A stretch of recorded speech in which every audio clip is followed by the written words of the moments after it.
சமீபத்துல இந்த சோசியல் மீடியால எல்லாம் பரவலா ஒரு போட்டோ போட்டு விட்டுருந்தாங்க. என்ன அப்படின்னு கேட்டீங்கன்னா, கேரளா பள்ளிகள்ல இந்த பா ஷேப் இல்ல வி ஷேப்ல கிளாஸ் ரூம் அரேஞ்ச்மெண்ட் வச்சிருக்காங்க. இதனால கடைசி பெஞ்ச் முதல் பெஞ்ச் அப்படிங்கிற பாரபட்சம்லாம் போயிடும். இன்னும் சொல்ல போனா ஆசிரியர்கள் எல்லா மாணவர்களையுமே சரிசமமா பார்க்க முடியும் அப்படின்னு சொல்லியிருந்தாங்க.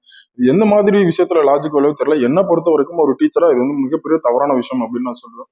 ஏன் அப்படின்னு கேட்டீங்கன்னா, பள்ளி குழந்தைகளை பொறுத்த வரைக்கும் கிட்டத்தட்ட 6 மணி நேரம் ஸ்கூல்ல இருக்காங்க. அதாவது அவங்களோட பிரேக் டைம் எல்லாம் போக இந்த 6 மணி நேரமும் பாத்தீங்கன்னா கூர்ந்து அவங்க ஆசிரியர்கள் கவனிக்கணும். அது மட்டும் கிடையாது, போர்டுல ஏதாவது எழுதி போடுறாங்க அப்படின்னா கூட அந்த சமயம் அவங்க போர்டை பார்க்கணும்.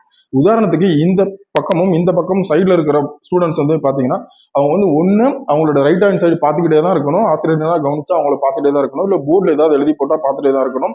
அதே மாதிரி லெஃப்ட் சைட்ல உட்காந்துக்கிறவங்க இந்த பக்கம் மறுபடியும் என்னன்னா போர்டை திரும்பி ஒரு சைடு பார்த்துட்டே தான் இருக்கணும். அப்படிங்கிற பட்சத்துல கொஞ்சம் யோசிச்சு பாருங்க. 6 மணி நேரம் குழந்தைகள் ஒரே சைடு பார்த்துட்டு உட்காந்துருக்க பட்சத்துல ஃபியூச்சர்ல அவங்களுக்கு கழுத்து வலி சார்ந்த பிரச்சனைகள் மிகப்பெரிய பிரச்சனையா வரதுக்கு உண்டான வாய்ப்புகள் இருக்கு. இப்ப ஆரம்பத்துல ஒன்றும் தெரியலனா கூட ஃபியூச்சர்ல கண்டிப்பா ப்ராப்ளம் வரும் அப்படிங்கிறாங்க. இந்த ஒரு காரணத்தினாலதான் என்ன பண்ணாங்கன்னா, இப்போ நம்ம எடுத்திருக்கோம் இல்லையா, ரோ பை ரோ உட்கார மெத்தட கடைபிடிச்சிருக்காங்க.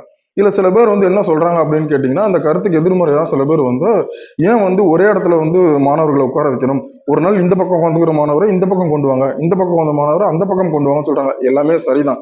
இதுக்கு ஒரு சின்ன உதாரணம் நான் உங்களுக்கு சொல்றேன். நீங்க உங்க வீட்டுல டிவி பாக்குறப்போ நேரா உட்காந்து பார்க்கும் போதுதான் உங்களுக்கு கம்ஃபர்டபுளா இருக்கும் இல்லையா?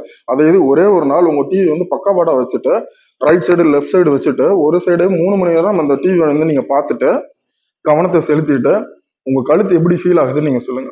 ஸோ எந்த பக்கம்னாலும் ஒரு நாளைக்கு 6 மணி நேரம் ஸ்டூடெண்ட்ஸ் உட்கார்றப்போ அது ரைட் சைடா இருக்கட்டும் லெஃப்ட் சைடா இருக்கட்டும் தொடர்ந்து சில நேரங்கள் கழுத்து அப்படியே வச்சிருக்கிற பட்சத்துல மிகப்பெரிய கழுத்து ப்ராப்ளங்கள் வரதுக்கு உண்டான வாய்ப்புகள் இருக்கு. அதனாலதான் இப்போ நம்ம இருக்கிற அந்த நடைமுறையான விஷயங்களை மாத்திட்டு இருக்கோம். இதுல லாஸ்ட் பெஞ்ச் பிரச்சனை வந்துச்சுன்னா அங்க நம்ம மாத்திக்கலாம். ஏன்னா நேருக்கு நேரா பார்க்க போறோம், ஒன்றும் பிரச்சனை கிடையாது.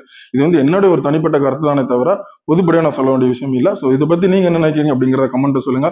நம்ம சேனலுக்கு நீங்க புதுசுனா சேனலை சப்ஸ்கிரைப் பண்ணிக்கோங்க. மறுபடியும் இன்னொரு வீடியோல உங்களை சூப்பரா சந்திக்கிறேன். நன்றி, வணக்கம்.